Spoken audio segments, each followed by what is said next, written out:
मित्रों, क्या आपने कभी सोचा है कि हमारे धर्म यानी हिंदू धर्म में शिवलिंग की पूजा क्यों की जाती है? आपने कई बार शिवलिंग का दर्शन किया होगा जिस पर कोई भी आकृति नहीं होती, देखने पर सिर्फ शिवलिंग ही नजर आता है। लेकिन आज हम आपको इस एक ऐसे रहस्य से परिचित कराएंगे जो अपने आप में ही एक रहस्य है। उसी रहस्यमयी आवरण से पर्दा उठाएंगे हमारा ये लेख।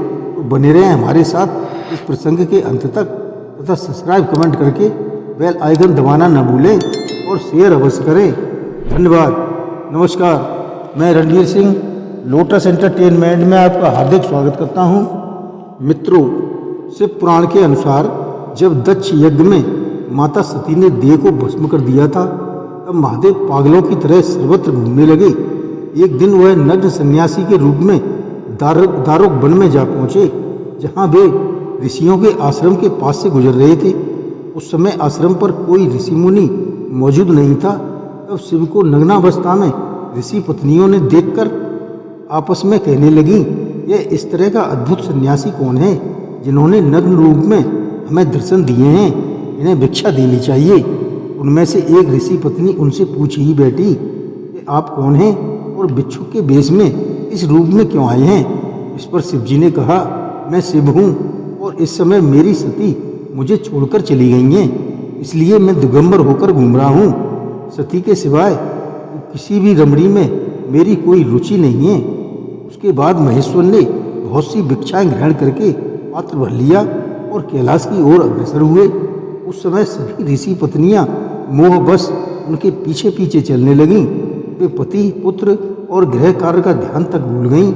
उधर जब ऋषि मुनि अपने अपने आश्रम लौटे तो उन्होंने देखा उनकी पत्नियां आश्रम में नहीं हैं और चारों ओर खोज करने पर पता चला कि वे सब शिव के पीछे चली गई हैं। यह देखकर ऋषि अत्यंत क्रोधित हुए।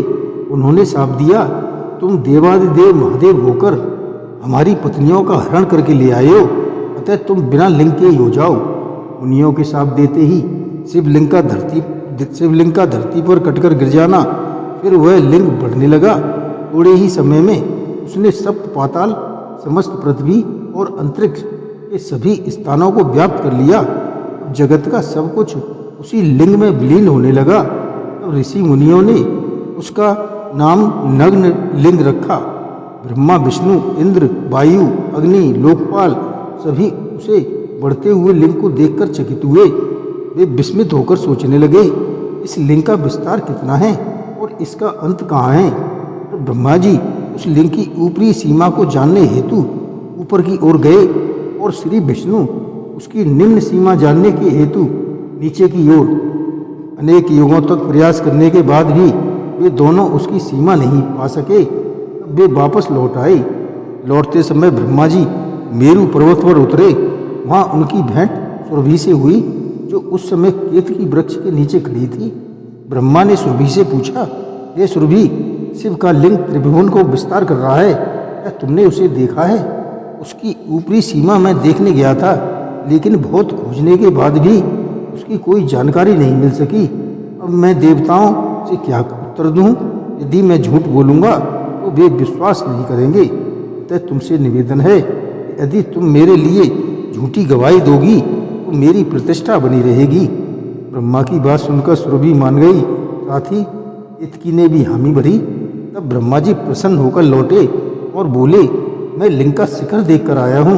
वह अद्भुत, विशाल, निर्मल और अत्यंत सुंदर है। उस लिंग के अतिरिक्त और कुछ भी प्रतीत नहीं होता। ब्रह्मा की बात सुनकर देवता स्तब्ध रह गए। उधर नीचे से विष्णु जी लौटकर बोले, मैं अनेक लोकों में गया, अतल, वितल, सुतल, लातल, महातल, दशातल, यहाँ तक कि पाताल भी, फिर भी वह स्थान न मुझे शून्य सा लगा।